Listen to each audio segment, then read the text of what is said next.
para posteriormente colocar no canal, tá bom? E, seguindo a dinâmica, logo após a doutora Daniela, nós vamos fazer uma pausa, porque a gente preparou um coffee para receber vocês de uma forma muito gentil, porque não poderia ser menos do que isso, tá bom? E, para a gente iniciar, por favor, doutor Givago Scheibe, uma salva de palmas. Obrigado, Marcos. Boa noite a todos. Como o Marcos já anunciou, meu nome é Givago, sou cardiologista. Antes de iniciar a apresentação, queria agradecer à direção do Centro Médico Mais Saúde, aqui representada por Marcos, pelo convite, e fazer, na verdade, um bate-papo com vocês sobre um dos temas que eu mais vejo no consultório no meu dia a dia como cardiologista, que é a dor torácica. Pode iniciar a apresentação. Só um minutinho, pessoal.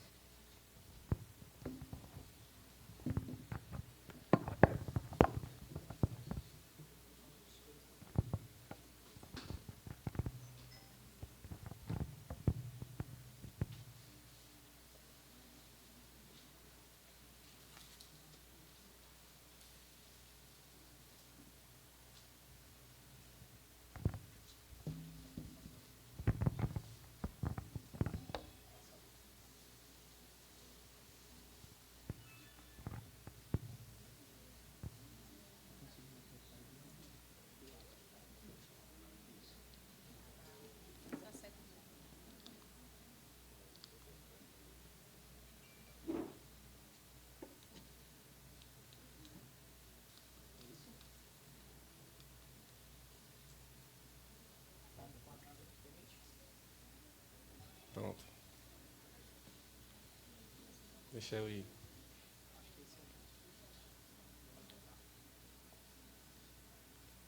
Aí vai um spoiler da apresentação.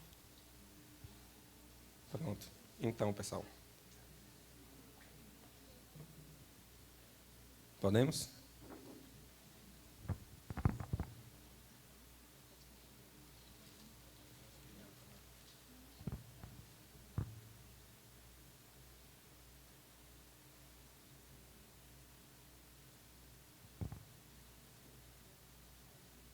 Prontinho. Então, vamos abordar aqui um dos temas mais procurados pelos pacientes na consulta, acho que de vários médicos, inclusive do cardiologista. A dor torácica, ela é sempre um desafio diagnóstico em qualquer consultório, seja cardiologista ou não cardiologista, porque ela pode ter várias origens, além da cardíaca. Pode ter origem gástrica, musculoesquelética, pulmonar, esôfago, dentre outros sistemas, vários outros sistemas que podem cursar com dor torácica. A menor causa é a cardiológica. 2 a 4% dessas causas da dor torácica vêm do coração. Porém, instintivamente, é a que o paciente mais se preocupa, por ser potencialmente fatal. É aquela que o paciente sente dor torácica, pode ser musculoesquelética, mas ele sempre vai ficar com medo de um infarto, de alguma coisa mais grave, do coração parar do nada, e vai para o pronto-socorro e faz o eletro dá alterado, aí ele já marca uma consulta com o cardiologista com certa urgência. Então, é sempre um desafio de diagnóstico para qualquer médico, cardiologista ou não. E, não diferente, a doença cardiovascular é a principal causa de morte no mundo, Brasil, Estados Unidos e mundo. Uma das principais causas de morte é o infarto, é a causa cardiovascular.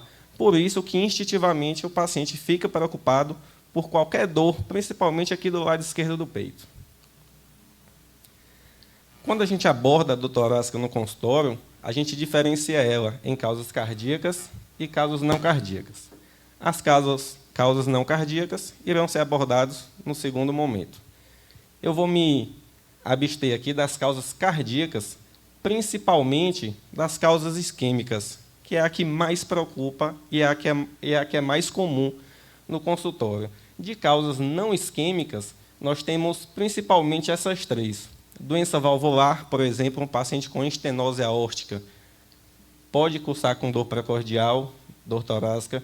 Dissecção aguda de aorta, que é uma emergência médica, talvez uma das mais graves, também pode cursar com dor no peito. E pericardite, Pericardite ou miocardite a gente viu muito nesse quadro ali de pós-vacina, pós-síndrome gripal. Foi um assunto que ficou bastante em tona nesses últimos anos. Mas a causa mais comum é a isquêmica. E aqui ela se divide em angina estável, angina instável e o infarto, tá certo? Antes de prosseguir com a caracterização de cada uma delas, eu quero explicar para vocês o que é a tal da isquemia, o que é que gera a isquemia. A isquemia é ocasionada por isso aqui. Aqui é uma artéria do coração, a coronária. Com o tempo, com um estilo de vida inadequado, paciente que tem pressão alta, diabetes, tabagismo, todos esses fatores de risco aceleram a formação de placa de gordura dentro da coronária, dentro da artéria do coração, fazendo com que o sangue não chegue no músculo cardíaco, no miocárdio. Quando o sangue não chega ou chega de forma inadequada, começa a fazer isquemia e começa a ter dor no peito. O paciente, por exemplo, aqui, ele vai fazer qualquer tipo de esforço, vai jogar bola no final de semana, não aguenta jogar a partida toda, e antigamente ele aguentava. Agora ele joga o primeiro tempo e para porque está sentindo dor. Às vezes vai subir um lance de escada, o vaso está entupido, ele tem que parar de subir a escada porque está sentindo dor.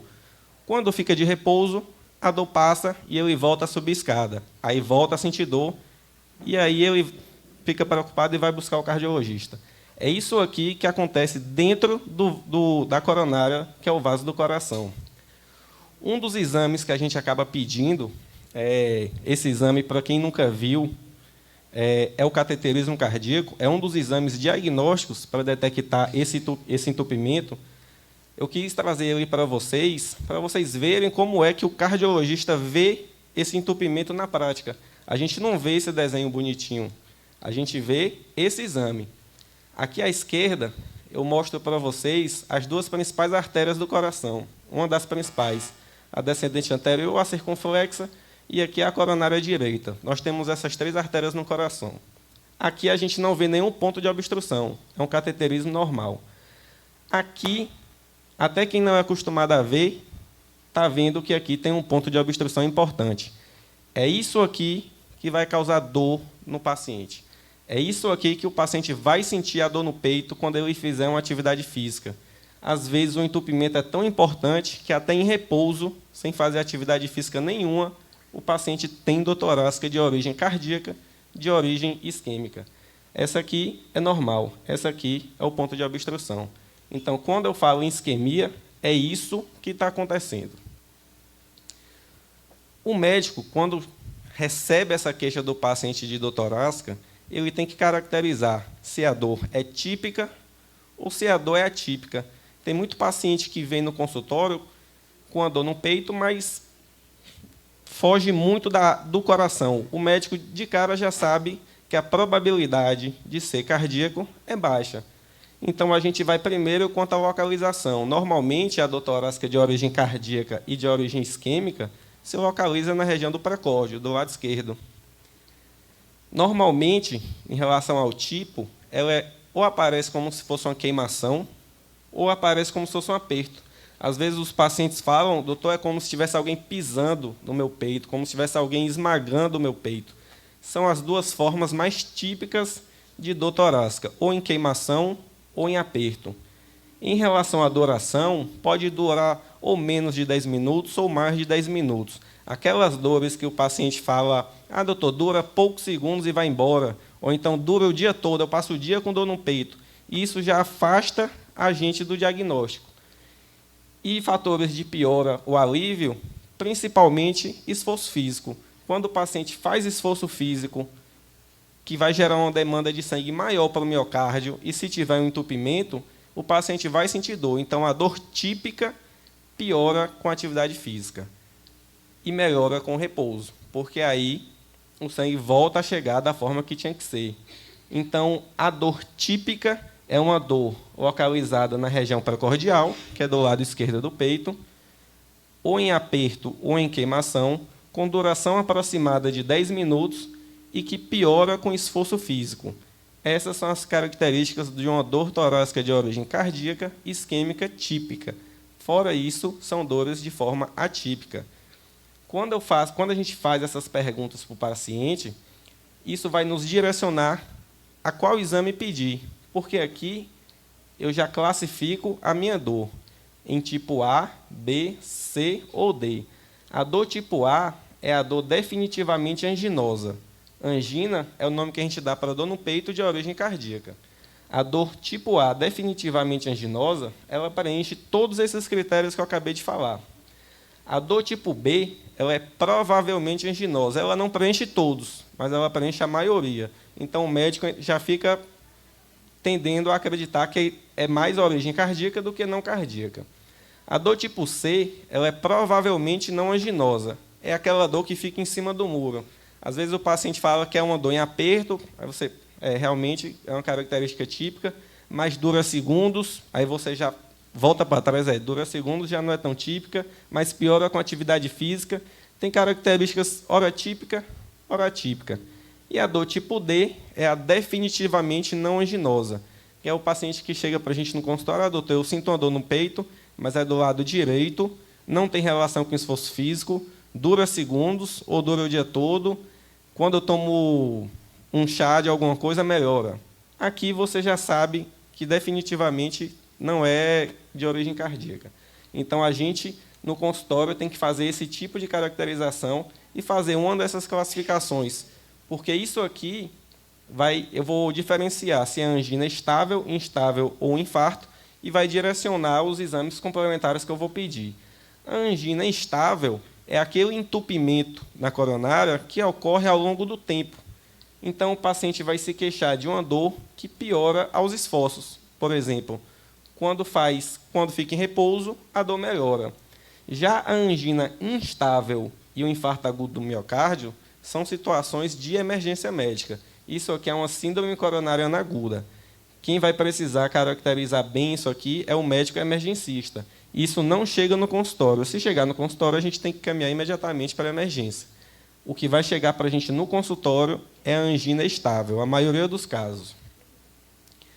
E, a partir dessa caracterização adequada, detalhada, eu tenho que pedir vários exames complementares para guiar o meu diagnóstico. Aqui eu tenho uma gama de exames e, a depender dessa caracterização, eu vou ver qual que eu vou pedir. Exames laboratoriais, sempre. Aqui vai para todo mundo. Porque, como eu falei, pressão alta, diabetes, colesterol alto são fatores de risco que aceleram a formação de placa dentro da coronária do coração.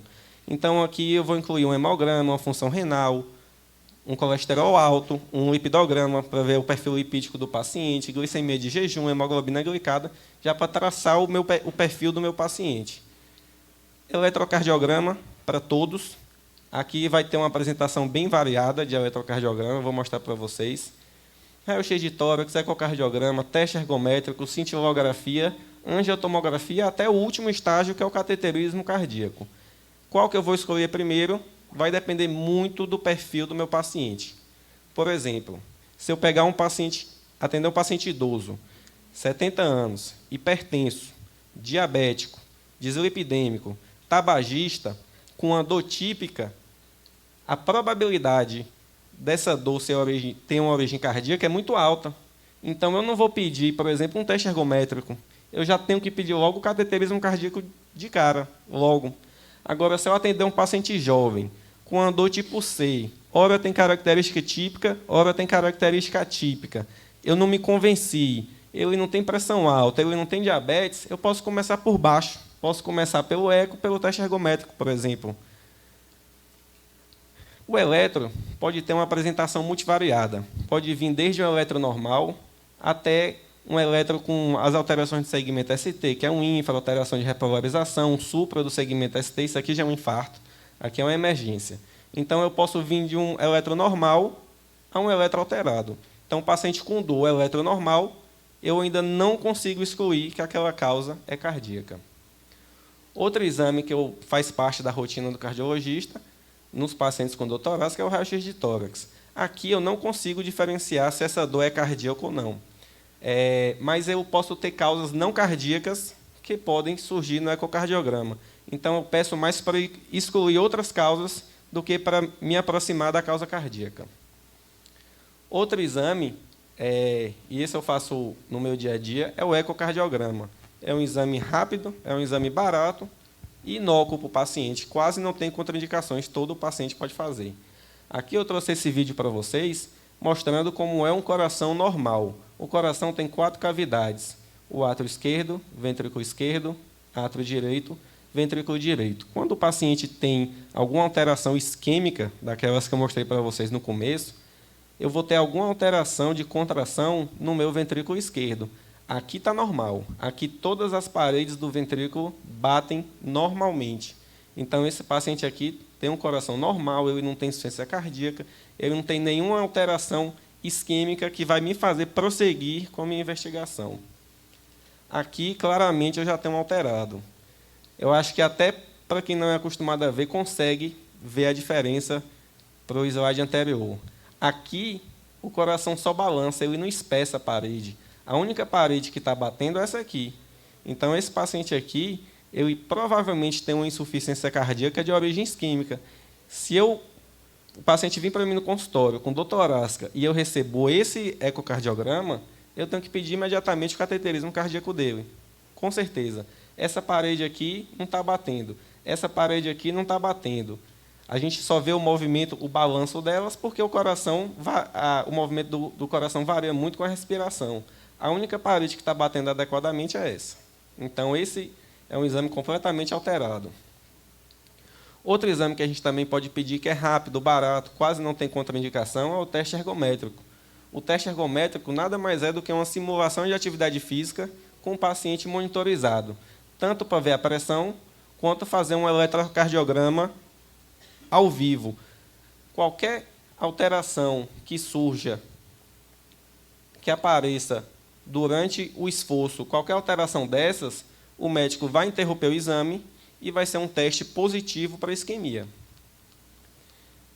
Então, é um exame bastante solicitado no dia a dia.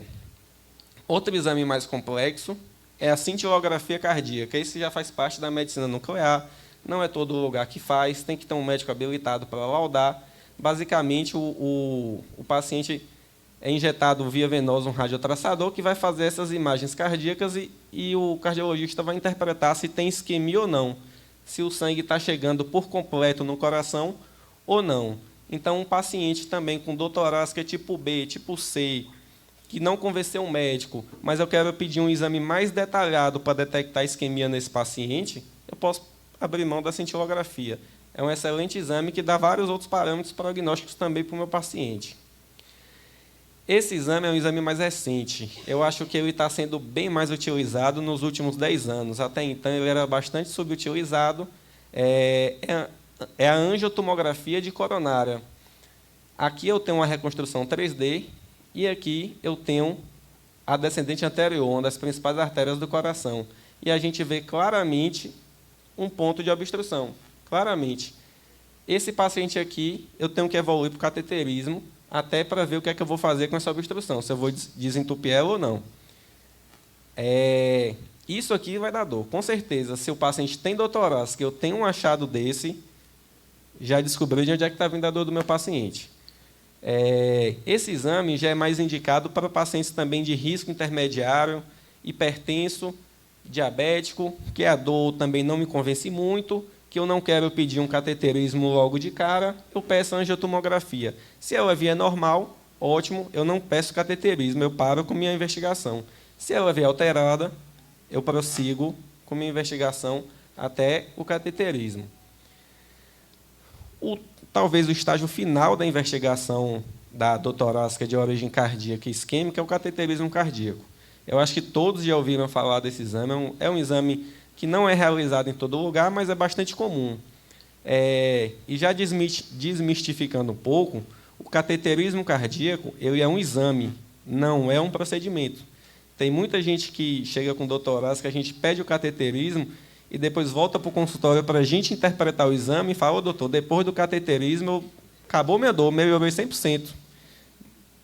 Então, com certeza, o cateterismo deu normal, porque o cateterismo é um exame, o médico vai no laboratório de hemodinâmica, ou pela artéria radial ou femoral, chega lá no coração e injeta o contraste. O contraste vai corar as coronárias e o médico vai ver. É só isso. Não bota stent, não faz nada. É um exame, não é um procedimento. Se tiver alguma placa entupida, uma das formas de desentupir é com a colocação com o implante do stent. O stent nada mais é do que essa malha metálica que vem por dentro da lesão e o médico expande. Ele vem dentro de um balão, quando chega no meio da lesão, o médico vai expandir o stent e ele vai ficar para o resto da vida. Tem muita gente pensando, doutor, e esse stent vai ficar em mim para o resto da vida? Vai. Por isso que as medicações pós-angioplastia são de uso contínuo, para evitar que, a longo prazo, o stent feche. Tem esse risco também. Tá bom? Então, um dos principais exames aqui é o cateterismo cardíaco. É indicado para todo mundo? Não. Vai depender da avaliação do cardiologista. O cateterismo cardíaco é esse exame. Eu trouxe aqui também para quem nunca viu, ver a primeira vez e se familiarizar cada vez mais, porque é um exame bastante pedido. Aqui mostra as duas principais artérias nesse corte aqui, que é a descendente anterior e a circunflexa. Basicamente normal. Aqui é a terceira, que é a coronária direita. Nós temos apenas 3. Nesse aqui, é um paciente que eu acompanhei lá no Hospital Santa Isabel, enquanto eu fazia a minha residência lá, que é um paciente que chegou com dor torácica, foi solicitado o cateterismo cardíaco, e observem que está faltando aquela artéria que desce para cá. Ele só tem essa. Aqui, está faltando. Por que ele sentia a dor torácica? Porque essa artéria aqui fechou, ela ocluiu. Então, obviamente, o paciente vai sentir dor. Foi procedido com a angioplastia dessa lesão, e aí notem a diferença, que agora eu vou ter essa artéria, que é a descendente anterior, é a principal artéria do coração.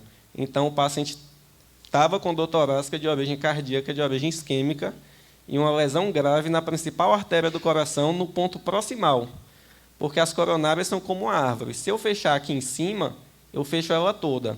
Se eu fechar aqui embaixo, eu perco só a pontinha, igual na árvore. Se eu tirar uma folha, a árvore não morre. Mas se eu cortar na raiz, a árvore cai. A gente é igual. Então, é uma lesão potencialmente fatal. Por isso que o paciente fica com medo quando sente qualquer tipo de dor torácica. Instintivamente, mesmo sem nunca ter visto um cateterismo, é nisso que ele está pensando, é nisso que o paciente está com medo. Então, de mensagens finais, dor torácica é uma queixa bastante comum no consultório, tem que ser passada por uma avaliação médica, seja ele médico generalista ou cardiologista, o ideal é que seja pelo cardiologista, pelo menos para o cardiologista afastar essas causas isquêmicas. E cabe a nós a diferenciar se a dor é cardíaca ou não cardíaca, isquêmica e não isquêmica. E o objetivo dessa palestra de hoje foi passar para vocês, que estão em um contato maior com a população, essa orientação de sempre procurar um médico e até de ouvir o paciente, saber o que é uma dor torácica típica, saber o que é uma dor torácica atípica e tranquilizar, mas tendo que passar no médico. E é isso, pessoal. Muito obrigado. Espero que tenham compreendido.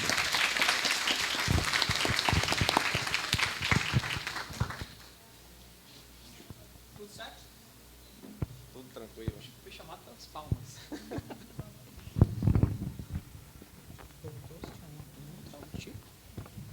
Foi? Sim, vou chamar.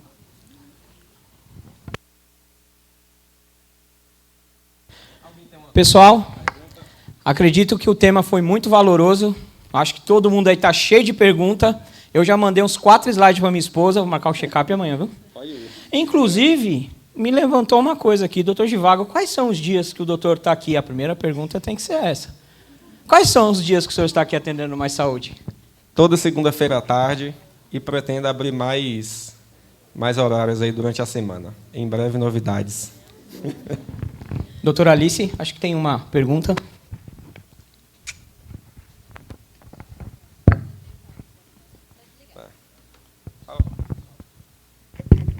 Não, eu que desliguei. Vamos lá. Parabéns pela palestra.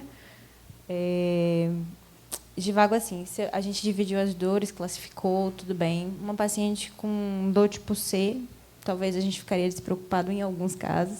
Mas no caso de uma mulher idosa, por exemplo, que tem vários outros fatores de risco, ou pelo menos hipertensão diabética já coloca ela como um risco cardiovascular alto. Essa paciente, a gente começa por onde? Normalmente, você. Então, muito boa essa pergunta, porque normalmente pacientes idosos, principalmente do sexo feminino e diabéticos, eles podem vir com dor torácica, não vir com a dor torácica propriamente dito, ele pode vir com o que chama de equivalentes isquêmicos. Ao invés da paciente se manifestar com dor torácica, ela vai ter um cansaço, ela vai ter uma dispneia, ela vai fazer um esforço, não vai ter a dor, mas vai ter um cansaço. E isso é um equivalente isquêmico.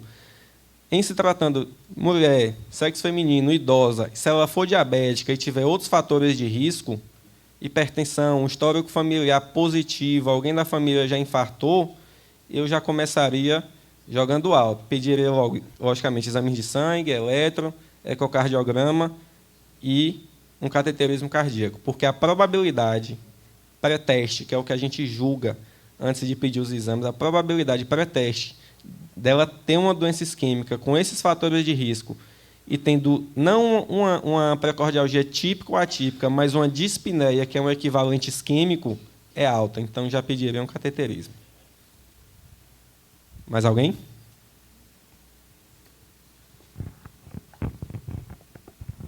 Doutor, fora o questionamento da doutora Alice, quando o doutor está com o paciente ou também em outras palestras, né? Quais são as dúvidas mais recorrentes? Quais são as perguntas que mais estão dentro do consultório? Porque a gente tem profissionais, né? Mas a gente tem muito paciente que está acompanhando a gente pelas redes sociais, então eu acho que é importante o senhor passar um pouquinho desse olhar, dessas respostas, né? Para o paciente ou até mesmo para os profissionais de saúde que estão aqui. Mais uma excelente pergunta. A principal dúvida, foi por isso que eu quis trazer aqui e mostrar os principais exames, é qual exame pedir. E isso, nós temos várias ferramentas que vão nos auxiliar. Algumas delas eu até peço licença para o meu paciente e abro a calculadora no próprio celular, que hoje eu tenho várias calculadoras de risco para o meu paciente. Então, eu abro a calculadora, eu calculo o risco para o meu paciente. Aí, já de tanto fazer, já fica meio medular, e eu já sei que um paciente hipertenso, dislipidêmico, diabético, vai dar um risco cardiovascular alto. Mas vai depender muito do risco do meu paciente. Se for um risco cardiovascular alto, com a dor que me chama a atenção, cateterismo. Se for um paciente com risco cardiovascular baixo, com a dor tipo C ou D, ora tem característica de típica, ora atípica, ou então é só atípica, eu peço um eletro, um ecocardiograma, um teste ergométrico. Com isso, se vier tudo normal, eu me dou por satisfeito, paro a minha investigação e tranquilizo o paciente, que tem algumas vezes que talvez eu nem pediria o teste ergométrico, mas é bom pedir, porque o paciente, se não pedir, ele vai ficar eternamente na dúvida se é ou se não é. Então, às vezes, a gente acaba pedindo para provar para o paciente que a dor que ele tem não é de origem cardíaca. Então, que ele tem que parar de para ficar tranquilo que essa dor não é de origem cardíaca e vida que segue. Se ele tiver ainda com muita dor, procurar outras causas. Parabéns pela palestra, foi excelente. E a pergunta que eu tenho, na verdade, a gente recebe muito isso, tanto em consultório quanto também da população, sobre o teste ergométrico, né? Você falou que é um exame simples, exame básico. Porém, assim, tem algum pré-requisito que você solicita esse exame? Tem alguma assim, impossibilidade de um paciente estar fazendo isso? Geralmente é muito comum. E a gente ouviu, né, muitas questões sobre esse teste de alguns pacientes que não podiam fazer, que passaram mal. Ótimo. Uma das contraindicações do teste é se o paciente tiver, por exemplo, uma osteoartrose no joelho, que ele é impossibilitado de correr. Aí eu já posso fazer a cintilografia. A cintilografia eu posso fazer ela tanto associada ao teste ergométrico ou com estresse farmacológico, que injeta uma substância chamada dipiridamol, que vai fazer uma taquicardia, vai simular um esforço físico. Tem outras contraindicações também, além da contraindicação física. Se o paciente tiver algumas alterações eletrocardiográficas, um bloqueio de ramo esquerdo, por exemplo, eu não vou conseguir interpretar o exame porque ele já é previamente alterado. Então, se tiver alguma alteração, eu não vou detectar no teste. Tinha mais uma pergunta. Essas são as duas principais, impossibilidade de correr ou um eletrocardiograma previamente alterado. A principal alteração é o bloqueio de ramo esquerdo. O bloqueio de ramo direito é uma contraindicação relativa, ainda tem como interpretar. Alguns pacientes passam mal no teste, porque aí a gente tem que ver a real indicação. Se o paciente, por exemplo, tiver uma síndrome coronariana aguda, uma angina instável ou infarto, eu já tenho que pedir o cateterismo logo. Eu já vi alguns médicos pedirem o teste ergométrico, aí o paciente passa mal, porque estou botando um paciente infartado para correr na esteira, ele já tem uma obstrução na coronária, o músculo já não está sendo nutrido de forma adequada, eu vou submeter em uma situação de estresse e o sangue, o coração vai precisar de mais sangue e vai chegar de forma inadequada, aí vai passar mal. Tá certo? Tem alguns pacientes também que já infartaram previamente, ou tem uma cardiomiopatia hipertrófica, ou tem uma estenose aórtica grave, que esses pacientes não têm contraindicação de fazer o exame, mas tem que fazer em ambiente hospitalar pela gravidade, porque aí, se passar mal, ele está dentro do hospital, tem todo um suporte hospitalar para fazer o exame. Boa noite. Eu queria que, já que tem muito estudante, que o senhor fizesse uma diferenciação com a angina. A dor da angina, né? Essa dor torácica que eu apresentei é a angina. A angina é a dor torácica que tem origem cardíaca isquêmica, tá certo? Tem a dor torácica de origem cardíaca não isquêmica, que, por exemplo, um paciente com pericardite, com miocardite, qualquer uma das duas, que foi uma da que eu falei que veio muito à tona após esses quadros gripais, o paciente tem um quadro gripal, 15 dias depois tem uma dor no peito, mas que não é anginosa. Quando ele respira, dói. Quando ele deita, piora. Quando levanta, melhora. Isso é uma dor ventilatória dependente. É típica de pericardite. Apesar de ser no peito, não é angina. A angina é a dor de origem cardíaca de origem isquêmica e que normalmente piora com esforço físico porque o sangue não está chegando de forma adequada no miocárdio, que é o músculo cardíaco.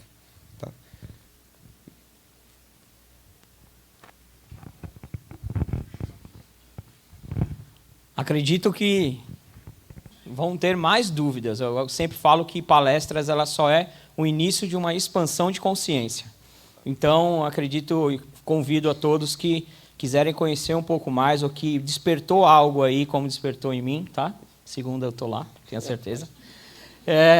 Então, meu coração anda... Alguns doutores estão me deixando o coração um pouco acelerado, né? Então, eu vou deixar o convite para todos vocês que querem conhecer um pouco mais do trabalho do Dr. Givago.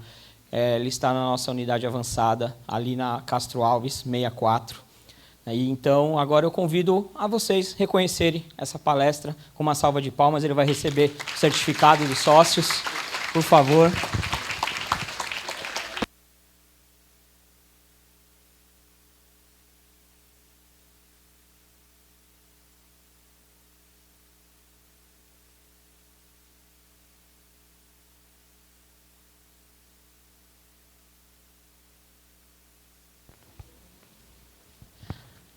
Agora tem uma coisa, viu?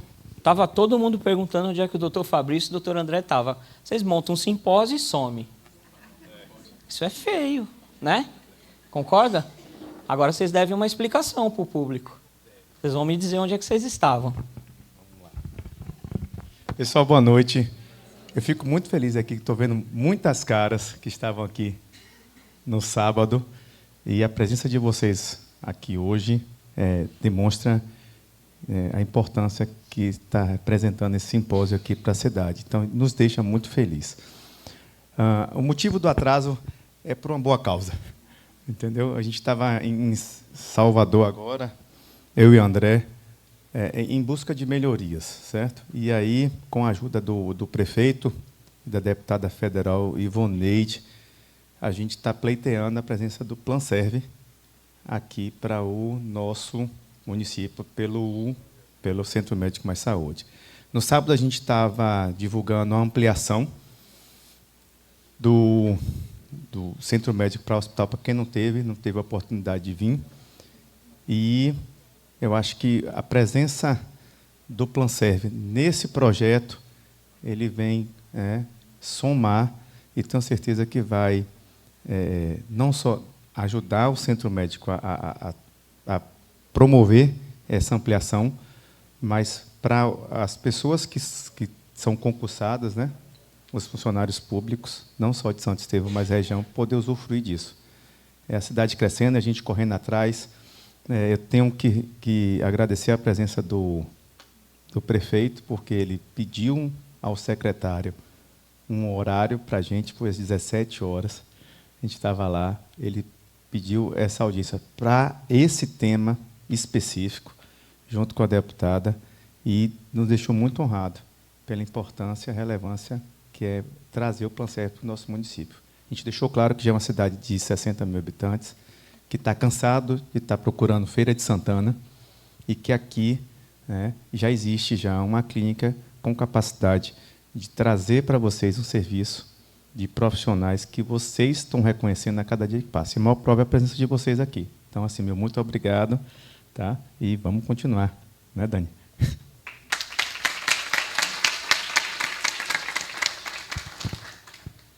Chama a próxima doutora.